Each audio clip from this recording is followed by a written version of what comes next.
England के लिए एक बेइंतहा बुरा दिन था, बहुत भरपूर शिकस्त मिली उनको साउथ अफ्रीका के हाथों। कोई एक्सपेक्ट नहीं कर रहा था, क्योंकि इंग्लैंड जब खेलते हैं तो फिर ये दिल लगा के खेलते हैं, कंपेटिटिव होते हैं, मगर ये वन साइडेड अफेयर था, 400 पे 400 होने वाला नहीं होता। तो इतने रन्स के बाद फिर जल्दी से आउट भी हो गए और नेट रन रेट के मार्जिन में इतना बड़ा फर्क पड़ा है कि अब वो अफगानिस्तान से मिल गए हैं, लास्ट की पोजीशन पे पहुंच गए हैं इंग्लैंड की टीम। और ये एक तरह से बहुत बड़ा धचका लगा है इन्हें, क्योंकि बॉलिंग जो थी उसमें वैरायटी तो थी, मगर स्केल और कंसिस्टेंसी और डिसिप्लिन नहीं था। इसी तरह से फील्डिंग भी सो थी, और एक तरह से साउथ अफ्रीका को इन्होंने वापस आने दिया। मार्क वुड जितनी स्पीड उतनी मार, इसी तरह से टॉपली को भी बहुत मार पड़ी, विकेटें तो ली उन्होंने मगर बहुत रन दे दिए। लेग स्पिनर जो थे वो भी एक आधा आउट किया उन्हें, आदिल रशीद ने, मगर वो इम्पैक्ट इसलिए नहीं क्रिएट कर सके क्योंकि बाकियों की इतनी हजामत हुई जिसकी इंतहा कोई नहीं है। हेनरी क्लासन, ये नाम आप याद रखें, क्योंकि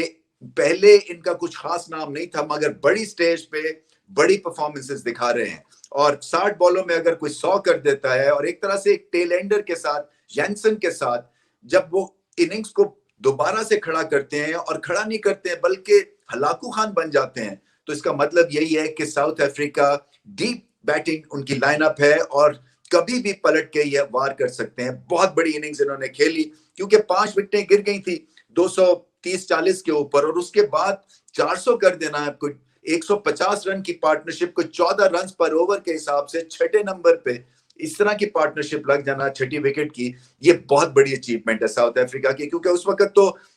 इंग्लैंड समझ रहे होंगे कि एक और विकेट और हम मैच में दोबारा आ जाएंगे, मगर ना सिर्फ इन्होंने बैटिंग बेहतरीन की बल्कि काउंटर पंच के जरिए बहुत बड़ी इनिंग्स खेल गए वो, और इंग्लैंड को इस गेम से बाहर कर दिया उन्होंने। मार्को जैनसन, देखें वैसे तो इनको बैटिंग ज्यादा नहीं आती थी, मगर ये स्टेज बड़ा है और इस बड़े स्टेज के ऊपर जौहर दिखा रहे हैं as an all-rounder cricketer. Bowling तो अच्छी करते ही करते हैं, 6 फुट 7 इंच का इनका शायद कद है, बहुत लंबे हैं, और इनको हर पिच के ऊपर बाउंस मिलता है। 3 विकेटें भी ली उन्होंने, खैर क्योंकि वो तो इंग्लैंड चला ही रहे थे गद का, तो उस लिहाज से उनको विकेट्स मिल ही गई, मगर बहुत अच्छी लाइन पे बॉल करते हैं और क्रूशल ब्लोज की उन्होंने, क्योंकि टॉप ऑर्डर को हिलाया। और उसके बाद जो बैटिंग की उन्होंने, 70 रन किए हैं और लाजवाब बैटिंग, क्योंकि पहले 20-25 रन वो लेस देन रन बॉल पे जा रहे थे, और उसके बाद क्लासन के साथ मिलकर उनको भी हौसला दिया, क्योंकि क्लासन के तो कड़ाके निकल गए थे, क्रैम्प्स भी पड़ रहे थे, मगर एक यंग क्रिकेटर के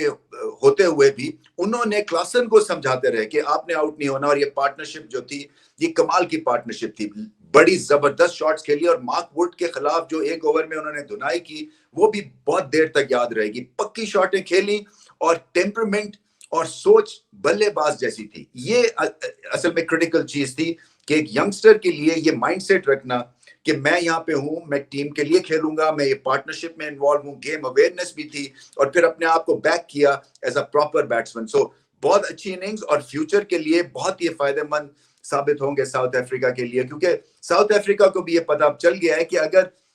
अपर ऑर्डर में कुछ डिजास्टर भी हो जाता है या कुछ चलता नहीं है, तो लेट मिडिल ऑर्डर में इतनी सख्त है और इतने स्किल वर्क है कि वो साउथ अफ्रीका को पार लेके जाएंगे। सो बहुत बड़ी फतह, ऑलराउंड बैटिंग शानदार की, ऑलराउंड बॉलिंग शानदार थी साउथ अफ्रीका की, और इंग्लैंड के अब आगे जाने के चांसेस बहुत ही मध्यम हो गए।